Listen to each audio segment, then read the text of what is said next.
मेरे अति प्रिय विद्यार्थियों, सुप्रभात। आज हम साहित्य का इतिहास पढ़ने वाले थे, लेकिन इतना सुंदर माहौल बन गया है, इतनी सुंदर बरसात हो रही है, ऐसे में मुझे छायावादियों की याद आ गई। तो मैंने सोचा आज साहित्य के इतिहास के क्रम में छायावादियों की चर्चा हम करें। मुझे विश्वास है कि मेरे सारे विद्यार्थी मुझे सुन रहे हैं, ये ऑनर्स के हैं और पीजी के हैं। तो यह एक ऐसी यात्रा है हिंदी वालों के लिए कि हर वर्ग के लोग मेरे इस वक्तव्य से लाभान्वित होंगे।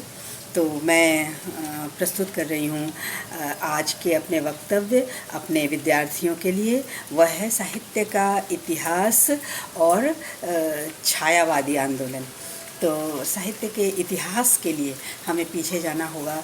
हम संपूर्ण साहित्य के इतिहास को अगर अवलोकें तो हम देखते हैं कि हमने इतिहास को, आप सब जानते हैं कि इतिहास को हमने 4 कालखंडों में विभक्त किया हुआ है, और वो है आदिकाल, भक्तिकाल, रीतिकाल, आधुनिक काल।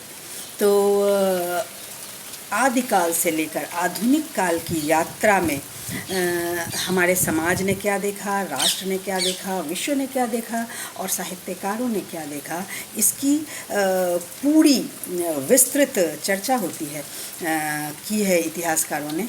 और ढूंढ कर कवियों, साहित्यकारों को वो लेकर हमारे समक्ष लाए कि ये किसी गर्त में छुपे हुए थे, जिन्हें ढूंढ कर निकालने की आवश्यकता थी, जिन्होंने अपने लिए कुछ नहीं कहा था, बस उन्होंने सिर्फ अपनी बातें रखी थी। तो उनको भी समझना बहुत ज़रूरी है हमारे लिए कि वो किस स्थान से आते थे, उनकी मनःभूमि क्या थी कहने की, चिंतन शैली क्या थी, उन्होंने क्या कुछ साहित्य को दिया, समाज को दिया, दुनिया को दिया।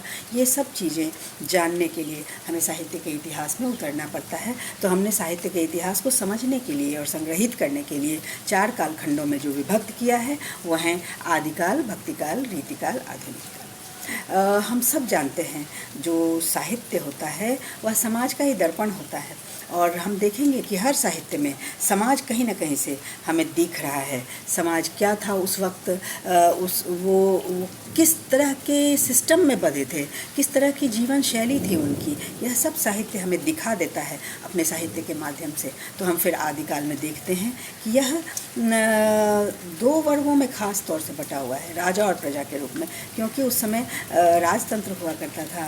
पीढ़ी दर पीढ़ी क्षत्रिय वंश के लोग राज करते थे और वो हमारे पालक होते थे। तो हम उनकी वीरता को अपना विषय बनाते थे, साहित्यकार उनकी वीरता को अपना विषय बनाते थे, और इस वीरता से निकली हुई जो चीज़ हमारे सामने आई वह वीर गाथा काल उसको हम कहते हैं, वीर गाथा साहित्य उसको कहते हैं। और उसी को परम श्रद्धेय आचार्य शुक्ल ने वीर गाथा काल नाम दिया था, जो बाद में नहीं चला, इसलिए कि हमने देखा कि प्रवृत्तियाँ और भी थीं, भक्ति की भी प्रवृत्तियाँ थीं, और भी साधक की प्रवृत्तियाँ थीं, दर्शन की प्रवृत्तियाँ थीं। तो प्रवृत्तियों के आधार पर हाँ, वीर गाथात्मक रचनाएँ बहुत ज़्यादा थीं, तो इसीलिए उन्होंने वीर गाथा काल कहा था। लेकिन हम एक बीच का रास्ता निकाल लेते हैं और वह आदिकाल कहलाता है, जैसा कि आचार्य हजारी प्रसाद द्विवेदी ने उसे आदिकाल कहा। समय बदलता है, सिस्टम बदलता है, जीवन शैली बदलती है, हमारा समाज, हमारा सिस्टम साहित्य को प्रभावित करता है, हम सब जानते हैं। तो हम इस वृत्ति के साथ भगवान की शरण जाने लगे कि भगवान हमारा कल्याण करेगा, हमें हर तरह की मुसीबतों से बचाएगा, और कुछ आंदोलन चलने लग गए कि हम भगवान की आराधना के गीत गाते हैं। और वो कुछ समाज सुधारक लोग, कुछ राष्ट्र सुधारक लोग, उन लोग आगे आए और उन्होंने अपनी बातें जिस रूप में रखी वह बहुत ही प्रभावी रूप था। और प्रभावी रूप, जब कोई प्रभावी आंदोलन सामने आता है तो समय बदल जाता है और रेखांकित की जाने वाली बातें सामने आती हैं। तो भक्तिपरक रचनाएं थीं, जिसके कारण इस आदिकाल के बाद भक्तिकाल का प्रादुर्भूत हो जाता है। भक्ति काल में ही हम बहुत तरह की चीज़ें देखते हैं, जैसे सगुण की भक्ति, निर्गुण की भक्ति। सगुण भक्ति में कौन लोग आगे आए थे, किस तरह की भक्ति हो रही थी, सगुण में किनको आराध्य माना जा रहा था और निर्गुण में किसकी आराधना की जा रही थी, ये सब हम भक्ति काल में पढ़ते हैं। सगुण में हम राम भक्ति की शाखा देखते हैं, कृष्ण भक्ति की शाखा देखते हैं, जिसके प्रतिनिधि कवि हम तुलसी और सूर को देख रहे हैं। उसी प्रकार निर्गुण में हम कबीर जैसे संत कवि को पाते हैं, तो जायसी जैसे संत कवि को भी पाते हैं। ये दोनों दो तरह के मार्गों से आगे बढ़ते हैं, एक है प्रेम का मार्ग और एक है ज्ञान का मार्ग। जायसी प्रेमी है, वह प्रेम की कविता कहता है, लेकिन प्रेम के माध्यम से वह पूरी दुनिया को बताता है कि यही वह भाव है जो संपूर्ण दुनिया को एक सूत्र में बांध कर रख सकता है, और वह है प्रेम का भाव। तो जायसी प्रेम मार्ग की शाखा के प्रतिनिधि कवि कहलाते हैं। और कबीर इतना प्रभावी व्यक्तित्व, इतना तीक्ष्ण बुद्धि वाला व्यक्तित्व और इतना क्रांति रचने वाला शायद दूसरा उदाहरण नहीं मिलेगा। और वह ज्ञान मार्गी शाखा का प्रतिनिधि कवि जिसके की ज्ञान की व्यवस्था नहीं हुई, जिसे किसी औपचारिक शिक्षा से मिलान नहीं हुआ, जो कहता है मसी कागज छुयो नहीं, कलम गही नहीं, हाथ लिखा लिखी की है नहीं, देखा देखी बात। देख कर जिसने इतना सीखा कि पूरी दुनिया को दिशा निर्देश करने की क्षमता उसके अंदर आ गई, ऐसे उस कबीर को ज्ञान मार्गी शाखा का प्रतिनिधि कवि कहते हैं। जिसे ज्ञानी भी कैसे कहते, जिसने औपचारिक शिक्षा, तो जीवन की असली शिक्षा जीवन स्वयं है, और उसको देखने की अंतर्दृष्टि होनी चाहिए। हम हर चीज़ को परखें, जानें, समझें, निष्कर्ष निकालें, यही तो ज्ञान है। और यही कागज़ पत्र में, पोथियों में बाँच कर हम कहते हैं, और कबीर साहब खुले शब्दों में कहते हैं। वह किसी की नहीं सुनते, ना किसी से डरते, वह अपनी बात बड़े ठोक कर कहते हैं, और इसीलिए इतना बड़ा क्रांतिकारी कवि, साहित्यकार, समाज चेता नहीं मिला। भक्ति काल छोड़ने की इच्छा ही नहीं होती विद्यार्थियों, बच्चों। मुझे और आप सबको बड़ी रुचि है इस विषय में, क्योंकि ऐसे ऐसे साहित्यकार, तुलसी पर चर्चा करें तो चलती ही चली जाती है, फिर जायसी पर करें तो चलती ही चली जाती है, या फिर कबीर, ऐसे ऐसे कवि हमें मिले। और सूर को कौन भूल सकता है, सूर जैसा बाल वर्णन, आचार्य शुक्ल ने कहा था कि ऐसा वात्सल्य वर्णन जो सूर ने कर दिया शायद आगे कभी नहीं हो सकेगा। तो ऐसे उस सूर को, उस कृष्ण भक्त को अब कैसे हो तिरछे नहीं, निकसत नहीं ऊधो, तिरछे वह जो अड़े, तिरछे होकर अड़ जाने वाले श्री कृष्ण जो त्रिभंगी मुद्रा में, आप सब जानते हैं कि वो बंसुरी रखता है और तिरछी मुद्रा में खड़ा होता है, और वो तिरछी मुद्रा अंदर अटक गई है, वो निकाले से नहीं निकलती, सूर कहकर अमर हो जाता है। उसके वात्सल्य, उसके प्रेम के आगे कहाँ कोई टिकता है। तो वैसे उस सूर को पढ़ने की बात भक्ति काल में आती है।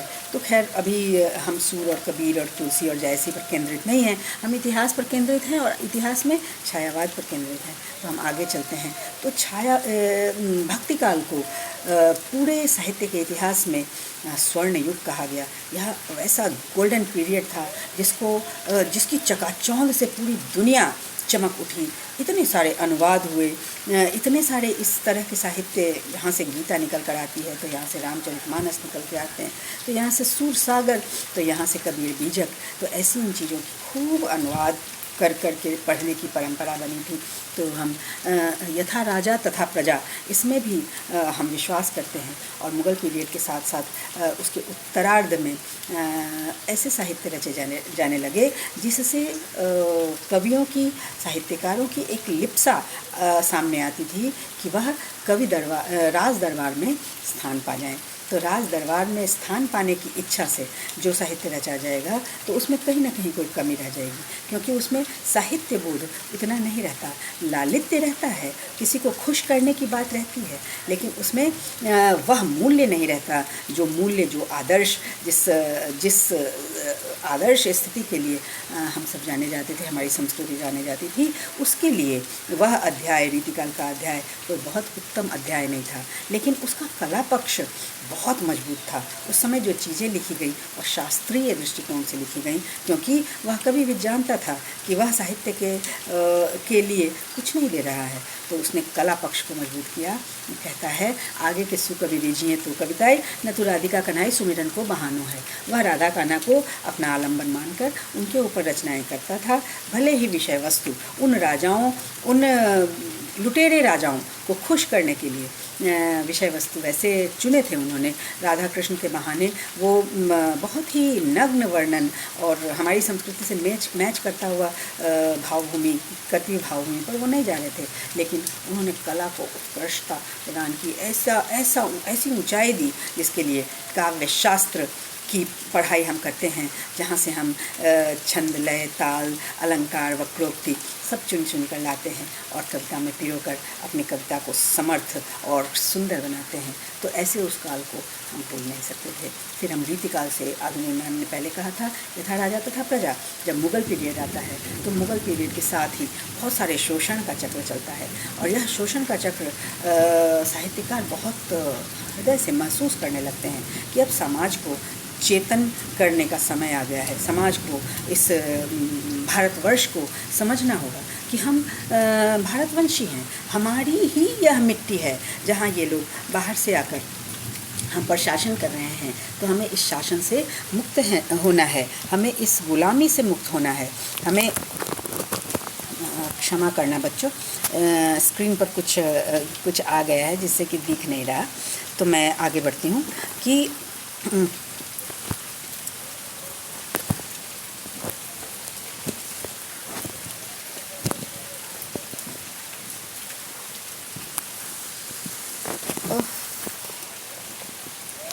मैं पकड़ के ही बोल देती हूँ, मैं ऐसे पकड़ के बोल देती हूँ क्योंकि अब ये डिस्टर्ब हो चुका है थोड़ा सा। तो खैर, आधुनिक काल में हम इस चेतना से, इस भावभूमि से आते हैं कि हमें अब इन विदेशी आक्राताओं से मुक्त होना है। विदेशी आक्राताओं से मुक्त होने के लिए हमें सबसे पहले अपना स्वाभिमान जागृत करना था। हमें बताना था कि ये हमारी भूमि, ये हमारी मिट्टी, तो हम इस मिट्टी में इतने शोषित क्यों हैं? बाहर से आने वाले लोग इस तरह से हमें शोषण क्यों कर रहे हैं? हमारे अंदर इतनी ऊर्जा, इतनी शक्ति, इतना तेज होना चाहिए कि हम इनको मार भगाएं। और इसी उद्देश्य से आधुनिक काल में एक भाषा निर्मित की जाती है, और वह भाषा खड़ी बोली हिंदी होती है। खड़ी बोली हिंदी, जिसकी सुदूर यात्रा पहले से थी, लेकिन लेखन में बहुत मजबूत स्थिति नहीं प्राप्त हो सकी थी। इसके पहले बोलियों में बातें रखी जा रही थी, ब्रज में, अवधी में, मैथिली में, लेकिन हमारी खड़ी बोली हिंदी को, जो कि संस्कृत के गर्भ से निकल कर खड़ी हुई थी, उसी भाषा में बातें रखने की परंपरा शुरू हुई और हमारे अंदर ऊर्जा भरने की बात शुरू हुई। छीनता हो सत्य कोई और तू त्याग, तब से काम ले, या पाप है पुण्य है विच्छिन्न कर देना उसे, बढ़ रहा तेरी तरफ जो हाथ है। तो ऐसी बातें कि हमारे क्षमा शोभती उस भुजंग को जिसके पास गड़ल हो, उसको क्या जो दंतहीन विश्रहित विनीत सरल हो। ऐसी बातें हमारे हृदय में घुस जाती और हमें बताती कि हमारा स्वाभिमान कहाँ गया है, हम क्यों अपना स्वाभिमान, हमें अपनी जान दे देनी है, लेकिन आगे की पीढ़ी के लिए एक स्वतंत्र भूमि तैयार करनी है। तो ऐसे में आधुनिक काल में आकर यह भाषा खड़ी होती है, और इस भाषा के माध्यम से विभिन्न विधाएं खड़ी होती हैं, जिन विधाओं की पहले रूपरेखा नहीं थी। पहले भावभूमि थी, चीज़ें थी, लेकिन उसको बिल्कुल ही एक रेखांकित तत्वों और सूत्रों में नहीं बांधा गया था। तो आधुनिक काल में गद्य की विधा निकलती है। गद्य में कहने की बात, क्योंकि सीधी सीधी बात, दिमाग से दिमाग तक पहुँचने वाली बात अगर कही जाएगी तो गद्य की विधा होती है। तो गद्य में कहानी, उपन्यास, यात्रा वृत्तांत, बहुत सारी विधाएं आती हैं, जिनमें कविता की अपनी विधा तो छूट नहीं सकती। और बहुत पत्रिकाएं भी निकलती हैं, और आज जो प्रतिष्ठित समीक्षक हैं, कहानीकार हैं, वो सब पत्रिकाओं में लिख रहे थे पहले, और ऐसे वो चिन्हित होने लगते हैं। और बहुत सारी बातें समझाने के क्रम में इस काल को पहले भारतेंदु युग इसको अपने हाथों में लेता है। भारतेंदु युग से निकलकर द्विवेदी युग में बातें आती हैं भारतेंदु के बाद, और द्विवेदी युग में बहुत सारे वर्णनों के साथ चीज़ें रखी जाती हैं, क्योंकि हमारे हमारे दिमाग को ट्यूटर्ड करना था, हमारे दिमाग को समझदारी विकसित करनी थी, प्रशिक्षित करना था। प्रशिक्षित करने के लिए बहुत सारी बातें कहनी थी, तो वो बहुत वर्णन कर करके अपनी बातें रख रहे थे। जब तक हम समझदार नहीं होते तब तक वर्णनात्मकता अच्छी लगती है, लेकिन जब हम समझदार हो जाते हैं तो कहीं ना कहीं हम उबने लगते हैं। तो ऐसी ही स्थिति आई जब हमारे कविगण थोड़े से तटस्थ होने लगे थे। आज़ादी की भूमिका बन चुकी थी, हम समझ चुके थे कि अब आज़ादी आने वाली है। पश्चिम में रोमांटिसिज्म का आंदोलन चल रहा था, और ऐसे में हमारे यहाँ कुछ कवि अलग होकर तटस्थ होने लग गए थे। ले चल मुझे भुलावा देकर मेरे नाविक धीरे धीरे, वो कुछ भुलावे के समय में रहना चाहते थे, कुछ अपने अंदर डूबना चाहते थे, कुछ चिंतन अलग तरह की करना चाहते थे, जो कि बाहरी संघर्ष से अलग अपने अंदर की यात्रा हो। और फिर प्रकृति तो इतना लुभा रही थी, उस प्रकृति से मोह कोई कैसे तोड़ सकता है। पंत कहता है कि उस फैली हरियाली में कौन अकेली खेल रही माँ, वह प्रकृति को माँ कहता है। बाले ताल तेरे बाल जाल में कैसे उलझा लोचन, भूल अभी से इस जग को। कहता है कि मैं किसी बाला के मोह जाल में नहीं उलझने वाला। इतनी खूबसूरत दुनिया को देखने के लिए भगवान ने हमें हृदय और आंखें दी हैं, तो हम इससे विमुख कैसे हो सकते हैं। तो ऐसे में छायावाद का उदय होता है। छायावाद एक व्यंग में दिया गया नाम होता है। पुरानी पीढ़ी नई पीढ़ी जब नए रास्ते निकालती है तो पुरानी पीढ़ी को लगता है कि शायद इस नए रास्ते से लक्ष्य तक नहीं पहुंचा जा सकता, और ऐसे में उसको रोकने की चेष्टा होती है, और कुछ व्यंग होते हैं, डांट डपट होती है। तो ऐसे में उन्होंने व्यंग से एक नाम दिया, अर्थात छायावाद। तो यह छायावाद यानी कि आप रोमांटिसिज्म की छाया के पीछे भाग रहे हैं। तो रोमांटिसिज्म की छाया के पीछे भागने वाले ये लोग कहते हैं कि हम किसी ठोस चीज़ की छाया होना स्वीकारते हैं, क्योंकि प्रकाश पुंज के आगे कुछ चीज़ रखी जाए तभी छाया उभरती है। लेकिन हम अपनी बात इस रूप में रखते हैं कि यह प्रकृति हमारे लिए मात्र छाया सी है, और इसमें डूबना हमारा हक है, और यह सौंदर्य अनुभव करना हम आगे की पीढ़ियों को हम इस सौंदर्य से वंचित क्यों करें। और हमारी अपनी धारा है, हमारी अपनी सोच है, और उस सोच में उन्होंने उस काल को विश्लेषित किया था। छायावाद की चर्चा करने की बात हमने कही थी, समय तो काफ़ी हो गया है, लेकिन फिर भी छायावाद की चर्चा विशिष्ट रूप से इसलिए करेंगे कि छायावाद ने फिर आधुनिक काल में आकर एक स्वर्ण युग फिर से बना दिया। साहित्य के इतिहास में जिस प्रकार भक्ति काल को स्वर्ण युग कहा गया, उसी प्रकार आधुनिक काल के इतिहास में छायावाद काल को स्वर्ण युग कहा गया, जिस पर व्यंग किया गया था, जिसके ऊपर भ्रम में भटके हुए लोग जिनको कहा गया था, वो उन लोगों ने एक स्वर्ण युग का निर्माण किया। और जिस प्रकार भक्ति काल के 4 स्तंभ थे, सूर, तुलसी, कबीर और जयसी, उसी प्रकार आधुनिक काल के ये 4 स्तंभ हुए। कौन कौन? प्रसाद, पंत, निराला और महादेवी। ऐसे ये नाम, जिनके प्रति नाम लेते ही मन श्रद्धा से झुक जाता है, ऐसे ये नाम। उन्होंने ऐसी ऐसी चीज़ें लिखी। प्रसाद की बात ही अलग है, उनके शब्द, उनकी भाषा, उनके विषय। हालांकि उन्होंने बहुत सारे नाटक लिखे, उतनी ही कविताएं लिखी, उतने ही महाकाव्य लिखे, और उन महाकाव्यों को जो स्थान प्राप्त हुआ विरल था। प्रसाद की कामायनी को कौन भूल सकता है। वैसे ही निराला, राम की शक्ति पूजा को कौन भूल सकता है, और निराला की भिक्षुक कविता को कौन भूल सकता है, जहाँ छंद, लय, ताल, संगीत सब कुछ होते हुए बाद में वह छंद मुक्ति की बात करता है, और सारे कवियों को एक रास्ता देता है कि अगर आपने छंद शास्त्र नहीं पढ़ा, अगर आपने काव्य शास्त्र नहीं, तो भी आपके अंदर अगर भावनाएं हैं तो अभिव्यक्त कर सकते हैं। वह आता दूटू कलेजे की कथा, पछताता पथ पर आता, पेट पीठ दोनों मिलकर है एक, चल रहा लकुटिया टेक, मुट्ठी भर दाने को भूख मिटाने को, मुँह फटी पुरानी झोली का फैलाता। वह आता मुक्त छंद है, लेकिन फिर भी कितना प्रवाह है, और उसमें एक ऐसा संगीत है जो मानवता का संगीत है, जो जीव मात्र के लिए चिंता का संगीत है, और उस संगीत से कवि साहित्यकार कैसे वंचित रह सकता था। तो ऐसे में इन कवियों ने छायावाद को इतनी मजबूती दी, और महादेवी उस अदृश्य में छिपे उस प्रेम तत्व को निहारती है, और उसके प्रति उससे विछोह का दर्द अनुभव करती है। मेरे छोटे जीवन में देना न तृप्ति का कण भर, रहने दो छोटी आँखें भरती आंसू के सागर। वह कहती है यह आंसू ही है जो संपूर्ण विश्व को एक सूत्र में बांध सकता है। यह दर्द ही है, यह पीड़ा ही है जो हमें दूसरे के हृदय के निकट लेकर जाती है। हम खुशियों में भले ही एक दूसरे को भूल जाएं, लेकिन दुख में ज़रूर याद करते हैं, और दुख ही वह सेतु है जो इंसान को इंसान से जोड़ता है। तो इस दुख को नहीं छोड़ना है, और इसीलिए उन्हें दुखवाद की कवयित्री कहा गया। और हम जानते हैं कि इन्हें दूसरी मीरा भी कहा गया था। नवयुग की मीरा के अंदर जो प्रेम तत्व था वह महादेवी के अंदर विकसित हुआ। वह उस परम ब्रह्म के प्रति प्रेम था जिससे अलग होकर हम सब इस पृथ्वी पर आते हैं। हम उसी के टुकड़े हैं, उसी के अंश हैं। वह कहती है जहाँ क्या पूजा क्या अर्चन रे, उस असीम का सुंदर मंदिर मेरा लघुतम जीवन दे। हमारी जो छोटी सी ज़िंदगी है वह एक मंदिर के समान है, और वो असीम हमारे अंदर भगवान रूप में प्रतिष्ठित है। तो इस ज़िंदगी की आराधना पूजा हम उसी तन्मयता से करें इस प्रकार ब्रह्म की पूजा करते हैं। हमें कबीर की याद आ जाती है, जह जह जाऊँ सोई परिक्रमा, जो कछु करहूँ सो पूजा। और पंत की बात ही क्या, वो प्रकृति में माँ को देखता है। वह जिस जगह कौसानी में उसका घर है, मैं गई थी बच्चों वहाँ, और उनके उस घर को देखा। सचमुच कोई कवि बन जाए सहज संभाव्य है। वो ऐसी जगह, प्रकृति का इतना मनोरम दृश्य, वहाँ बैठकर कवि पंत अपनी रचनाएं रच रहे थे। और उस पल्लव को, उस युगांत को, उस ग्राम्या को कौन भूल सकता है, उस ताज को एक नया ही नज़रिया उन्होंने देखा था, दिया था। और मौन निमंत्रण,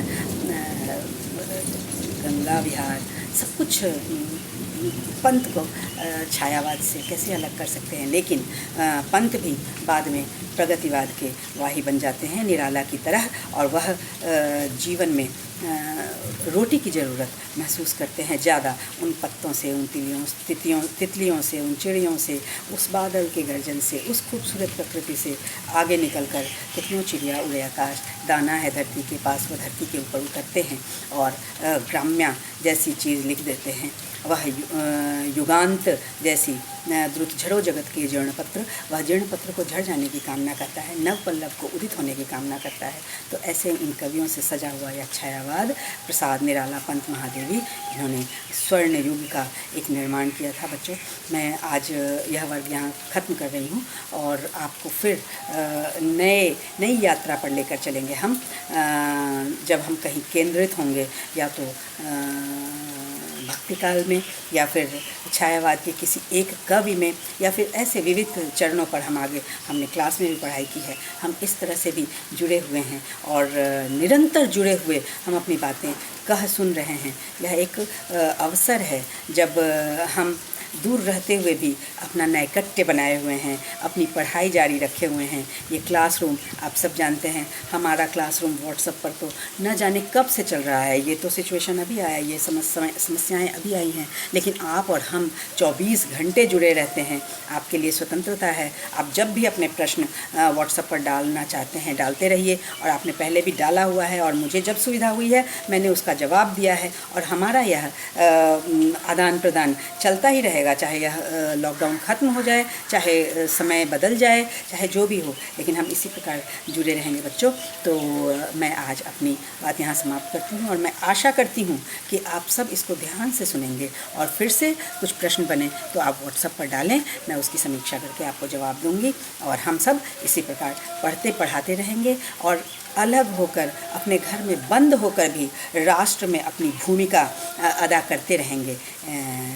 फिर मिलते हैं अगले वर्ग में। सबको बहुत आशीर्वाद, ढेर सारी मंगल कामनाएं।